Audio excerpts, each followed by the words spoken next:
they multiply, they add to the third. Sounds pretty basic right now, right? Sounds pretty normal? Don't get used to it. Because over here, it's pretty much the same thing, but you've got negatives involved. So one of them has to be negative to make that number negative. But if you add them together, it's 4 minus 3. Now you might be saying, well, guess what? That's 1. That doesn't make sense. You're stupid. Well, it's actually x. Don't ask me why. Try to figure it out by yourself.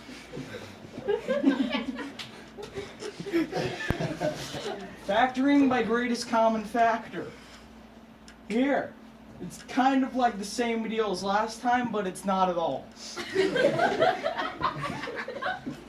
So what you're going to want to do is you want to go back to your 5th grade years and take the things that look the most similar, like each one of these has a 3x in it. 54 has a 3x. This has a 3x. So just divide that and put the rest in parentheses. So when you take the 3x, that's not a 27x anymore, that's a 9x. Y'all with me? Cool.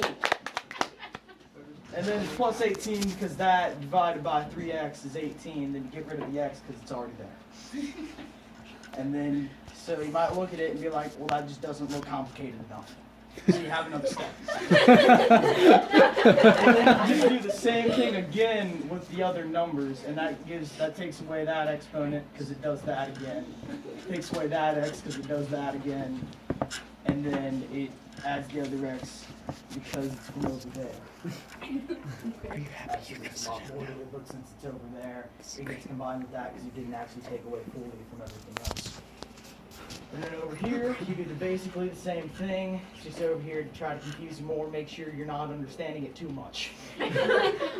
So you take out the 3x from this, you get the 12 squared, you get the 4x, and then you take out 3x from 15x squared, and then you get 5x, and take out the 3x from negative 6x, you get 2.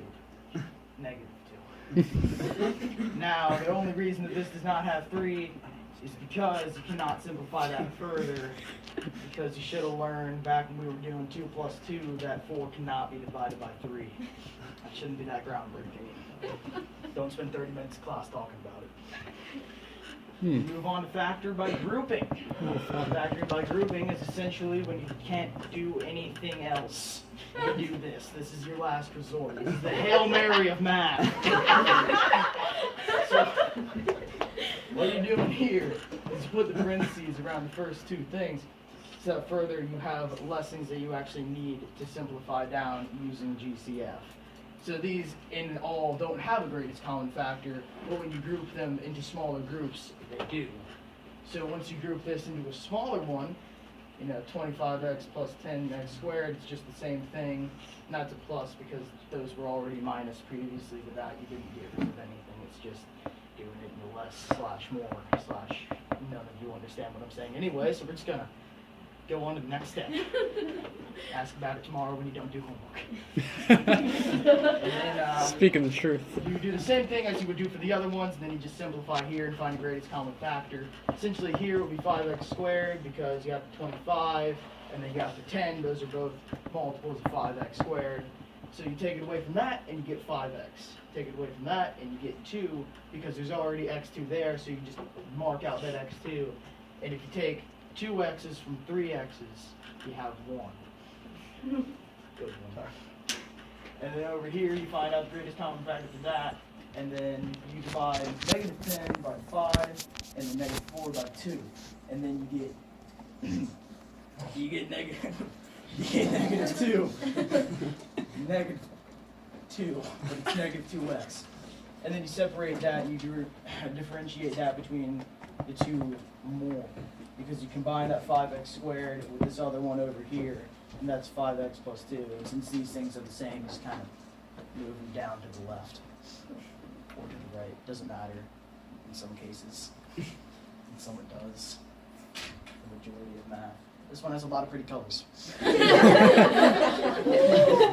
So essentially, it's the same thing as last time. This is just more of a better way to describe you why these are all grouped together. So these are all the individual groups. The things related to X were highlighted in red, and they were moved down there. The 2 was white because it's always outside of that, so all the things that are white are normally just separated from that.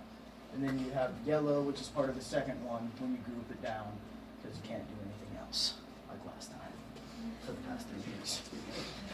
So that is how you do that one. It's just a similar, same thing as last time, just with more colors to help you understand better what you're actually doing.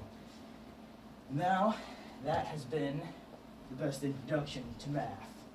You'll probably get a hold of it.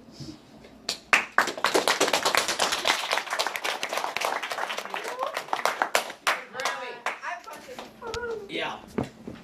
Did you wing it as you went, or did you kind of practice? What did it seem like I did? I wasn't sure. Keep it at that. Great. Are we supposed to understand Great this? question next time. All right, that's it. Well done.